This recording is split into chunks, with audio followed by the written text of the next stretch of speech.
What's up, you guys? Welcome back to the YouTube Barber Academy, where we got over 500 videos to help you learn.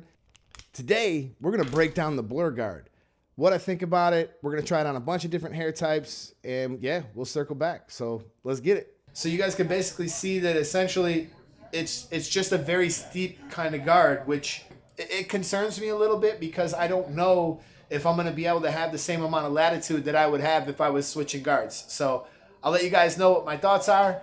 You guys are going to see my product wall is starting to fill out. I have about 20 more boxes probably to get back up here. But most of these are Gamma and Stylecraft, but the truth is there's actually quite a few Babyliss. There's Andis, there's JRL, there's Wall. I mean, I'm willing to put anything up there. It's just kind of whoever sends me whatever is what winds up here. And I get a lot of Gamma stuff from testing and a lot of Stylecraft stuff from testing. So with that being said, let's get into the video.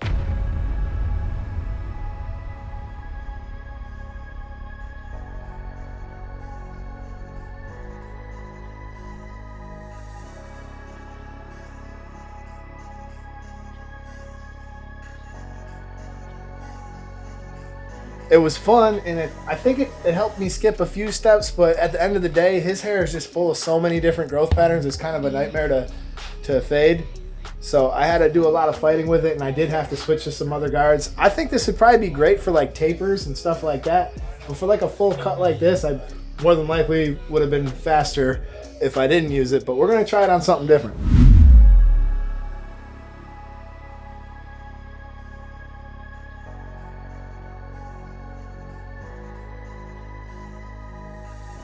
I gotta say that doing the taper, this was an awesome tool to use. So I was pretty pleased with how this taper came out. It came out fast, it was easy to use.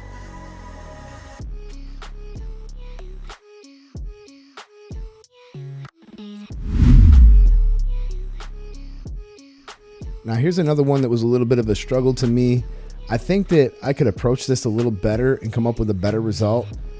But right here where I'm actually using it with the wave pattern, this was really awesome. I was able to use it in both directions, and if you notice, I'm able to handle the majority of the fade with just one guard, which makes it pretty dope.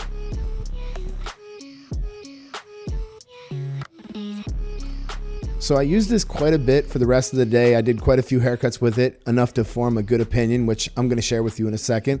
And also everybody else in the shop had an opportunity to use it, and they've all kind of had some opinions too. So I'm going to share that with you, but this was Chad's purchase. He's the one who bought this and kind of brought this to my attention. And you know, this particular clip, you see Sterling working with it. That's his first time messing with it. And in this situation, it really performed well.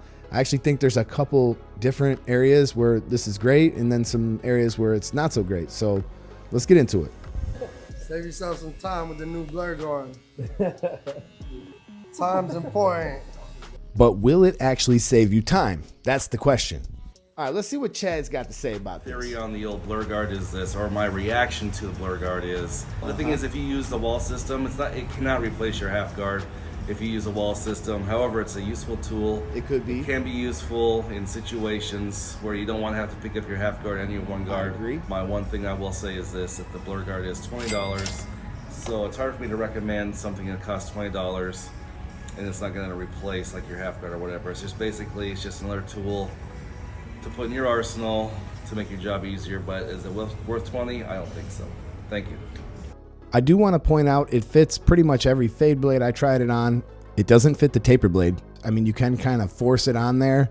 I didn't really have any guard clatter, like it wasn't really grinding the guard.